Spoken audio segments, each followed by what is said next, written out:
All right, well, the boat you see on your screen right now is a Florida registered speedboat, a 24-foot power vessel built for speed. And on February 25th, 2026, this boat was at the center of a deadly shootout with the Cuban border guards. Cuba's Interior Ministry says 4 people on board were killed, 6 others were wounded and are now detained in Cuba, where they are receiving medical treatment. And according to Havana, all 10 people on board were Cuban nationals living in the United States. Cuba said that the speedboat entered its territorial waters illegally. When a Cuban patrol vessel approached to identify it, gunfire came from the boat, wounding the commander of the Cuban vessel. Border guards then returned fire. This is one of the most serious maritime clashes between the United States and Cuba in many years. Hello and welcome. You are watching a NewsX Deep Dive. My name is Vineet Malhotra. The incident took place in the Florida Straits, the narrow stretch of water between Florida and Cuba. Cuba is describing this as a foil-armed infiltration aimed at terrorist activities. They say the group was heavily armed and they had assault rifles, handguns and Molotov cocktails, improvised explosive devices and full tactical gear were recovered from the boat. Cuban authorities say that the boat was detected about 1 nautical mile off the coast near Cayo Falcons in Villa Clara province, that is within Cuban territorial waters. A Cuban border guard patrol with 5 personnel approached the speedboat to identify it and its occupants. Standard maritime procedure. Cuba says that the people on the boat opened fire first, injuring the commander of the patrol vessel. Border guards responded with returning fire. The result: 4 people died, 6 were wounded. The survivors were taken ashore and placed in custody. Cuba is describing the incident as a prevented armed infiltration. Officials say weapons were recovered from the boat, including firearms. They state this was not a migration attempt but a security incident. However, at this stage, much of the information publicly available comes from official Cuban statements. Independent verification is still underway. On the American side, officials are responding cautiously. U.S. Secretary of State Marco Rubio confirmed that Cuba informed Washington about the shootout. He said the United States is conducting its own independent investigation to establish the facts. Let's listen in. Cuban authorities of an incident off the coast of Cuba. We immediately began to look into it. As it stands now, the Department of Homeland Security, the Coast Guard, others are involved. The majority of the information we still possess is what Cuban authorities are providing both the public and the U.S. government. We have our embassy on the ground in Havana working this as we speak, asking for access to the people that were on those vessels, if they were American citizens. So this morning we were made aware by Cuban authorities of an incident. According to the Cuban regime, the boat was registered. And at this point, the United States has not endorsed Cuba's version of events, nor has it issued a formal accusation.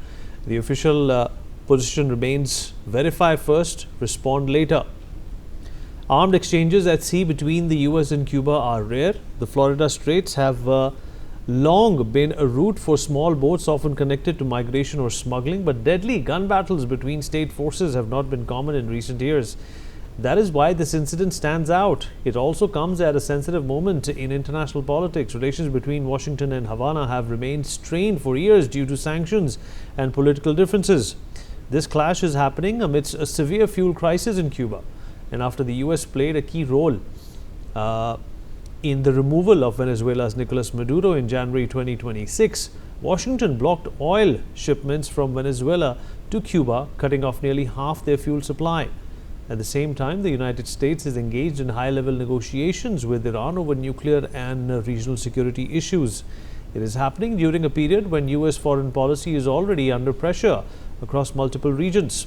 Officials in Cuba also released the registration number of the Florida registered vehicle or the vessel and said it was spotted about 1 nautical mile off Cayo Falcons in Villa Clara before the confrontation. Cuban authorities have identified several of the surviving passengers, noting that some had known histories of criminal or anti-government activity, and named an additional suspect believed to have helped coordinate the operation.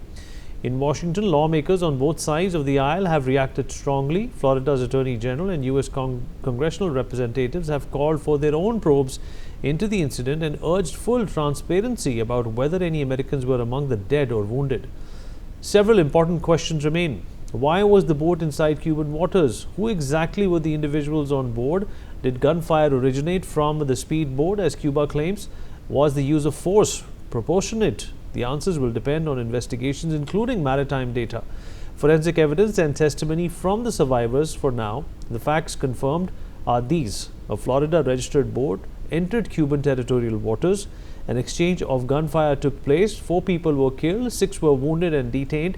Both governments are investigating. Cuba stands by its self-defense claim. The U.S. wants independent facts. This deadly clash on the 25th of February is a serious step up, the first fatal gun battle at sea in decades. Whether it leads to more action or not, the damage to U.S. Cuba ties is already deep, and the tensions, well, they just keep building up. We'll talk about this with our guest. Joining us on the program is Major General Dr. Rajan Kochar, Senior Defense Expert.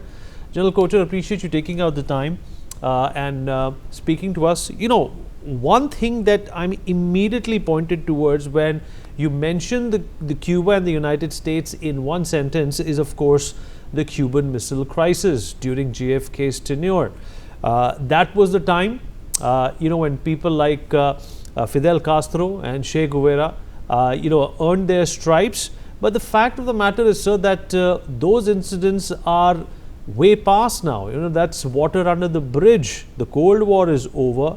Russia is not parking any missiles in Cuba, but the tensions between these two still continue to harbor. What do you think happened over here? Cuba, as is infamous, for having drug peddlers who often try and cross the border illegally into Florida. But this is a case in the opposite direction. What are your initial observations of what really happened here?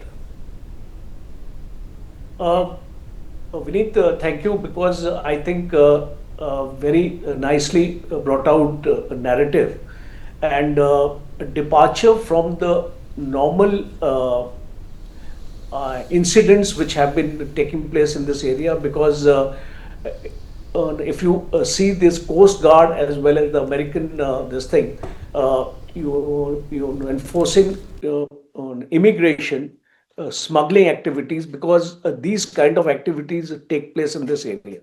Now, what is intriguing here is that you have a vessel which has a US number to it, so you can identify that it belongs to the United States.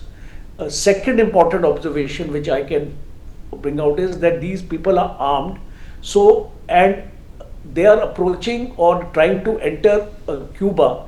So possibly there could be 2 angles to it. One is a kind of drugs or a smuggling network taking place, people moving from the US to Cuba, or marrying up with this own mafia in Cuba, because Cuba is known to be a drug nexus there. Drug lords are there, and there is a lot of drug trafficking taking place in this area. And third is, you see the relations, because why this incident may get flared up, and because of the kind of friction between US and Cuba as of now. So I would presume that it's too early days to pinpoint the exact reason. I think an investigation will bring out, but I think in all fairness, it may be appropriate to have a joint investigation between the US investigating agencies as well as the Cuban agencies, and all facts must be brought out, and there should not be any kind of a cover-up, because in case we don't want this incident to flare up, and tomorrow if we come to know that they were Americans and Americans' lives have been lost, so I think that could flare up into a larger incident, because Americans are very, very sensitive to their loss of life, and we have seen this happening earlier also. So in all fairness, I think a joint investigation is required, and lastly, the legal aspect, the UNCLOS principles. Though U.S. is not a formal party to the UN convention laws of seas, but here you have an American board which is transgressing inside the exclusive economic zone of Cuba. So there are a lot of questions to be answered, that why this boat drifted here or deliberately was trying to get into Cuba in an area which is legally belongs to Cuba. So I think all these questions are there. They are open-ended questions, and a proper investigation and maybe a joint investigation would shed light to it. General Kocher, always a pleasure having you, sir. Thank you so much for that insight. We take a short break now. We'll be back.